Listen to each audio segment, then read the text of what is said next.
अस्सलाम वालेकुम दोस्तों, मेरा नाम अब्दुल कादिर है और ये मेरी पहली ऐसी वीडियो है जिसमें मैं अपनी वॉइस को इस्तेमाल कर रहा हूँ एक स्टोरी टेलिंग के लिए, एक हकीकत बताने के लिए। दोस्तों, ये हकीकत एक 17 साल की लड़की की है जो कि हेस्टिंग्स में रहती है। निया सेल्वे उन 35 लोगों में से है जिन्हें दुनिया में ये डिसऑर्डर है। दुनिया में सिर्फ 35 लोग अभी तक इस बीमारी से डायग्नोस किए जा चुके हैं। अकल दंग रह जाती है ये सोचकर कि वो जिस्म जो 75% पानी है, उसे पानी से कैसे एलर्जी हो सकती है। जी हाँ दोस्तों, ये कहानी निया सेल्वे की है। पानी से इनको एलर्जी है, लेकिन अच्छी बात यह है कि जिस्म के अंदर से पानी से कोई प्रॉब्लम नहीं, हाथ धोने में भी उसे कोई प्रॉब्लम नहीं है। लेकिन जिस्म के वो हिस्से जो पानी लगने के आदी नहीं हैं, उन पर एक कतरा पानी का स्किन पर लाल निशान और हाइव्स छोड़ देता है। हाइव्स कुछ इस तरह के होते हैं। ये हाइव्स और लाल निशान 3 घंटे तक ऐसे ही तकलीफ़ देते रहते हैं।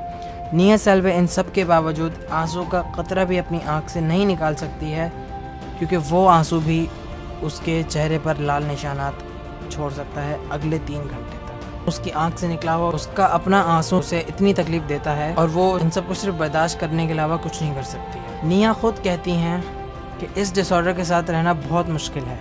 जब भी पानी मेरी स्किन पर लगता है, ऐसा महसूस होता है कि स्किन जल रही है। मैं बहुत तकलीफ़ में हूँ और ऐसा कुछ नहीं है कि कोई कुछ कर सके। ये सब इसके साथ 5 साल की उम्र से हो रहा है।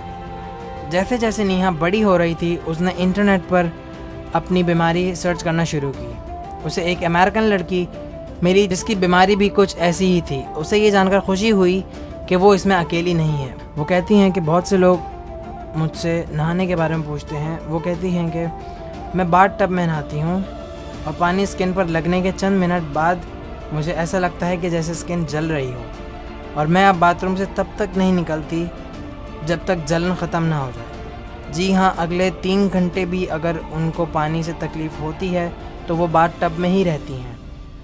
वो कहती हैं कि पानी मुझे जिस तरह तकलीफ़ देता है, उसी तरह यही मुझे सुकून भी देता है। अगर मैं बाथ टब से जलन ख़त्म होने से पहले ही निकल जाती हूँ तो मेरी जलन और बढ़ जाती है। मुझे तब तक बाथ टब में बैठा रहना पड़ता है जब तक कि जलन ख़त्म ना हो जाए। इन सब चीज़ों के बावजूद 17 साल की निया सेल्वे बहादुर लोगों की तरह एक आंसू भी नहीं बहाती हैं, क्योंकि वो भी उनके चेहरे पर लाल निशानात और हाइव्स छोड़ देता है। अगले 3 घंटे तक उन्हें ऐसे ही रहना पड़ता है और वो कहती हैं कि इन में रहना बहुत मुश्किल है और मुझे सब बर्दाश्त करना पड़ता है। दोस्तों, मैं आप सबसे यही बोलूँगा कि हमें दुआ करनी चाहिए उनके लिए, क्योंकि किसी और के लिए अच्छा चाहना हमारी अच्छाई को जाहिर करता है कि हम कितने अच्छे हैं। मैं रिपीट करता हूँ, किसी और की अच्छाई के लिए सोचना हमारी अच्छाई को डिफ़ाइन करता है कि हम कैसे हैं और हमारी सोच क्या है। निया सेल्वे 17 साल की इसी कंडीशन में रह रही हैं और उनका कोई इलाज नहीं है। मैं दुआ करता हूँ कि उन्हें भी कोई इलाज मिले,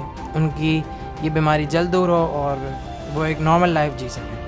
ये मेरी पहली ऐसी वीडियो जिसमें मैंने अपनी वॉइस यूज़ की है। वॉइस ओवर है ये। पहली दफ़ा ऐसी स्टोरी बता रहा हूँ। अगर आप लोगों को अच्छी लगी है ये वीडियो कॉन्सेप्ट या वीडियो अच्छी लगी हो तो मुझे कमेंट्स में ज़रूर बताइएगा, क्योंकि फिर मैं और स्टोरीज़ लाता रहूँगा आपके लिए और बहुत नॉलेज शेयर कर सकेंगे हम ऐसे ही। और बहुत शुक्रिया ये सब देखने का, और मुझे बहुत अच्छा लगा आप लोगों ने देखा वीडियो। और सब्सक्राइब करें। मैं जल्दी वीडियोज़ बना रहा हूँ कि यूट्यूब पार्टनर प्रोग्राम का हिस्सा बनना है मुझे, और एक अच्छा यूट्यूबर, एक अच्छा इंसान बन के सामने आना है। Thank you so much. खुदा हाफिज़।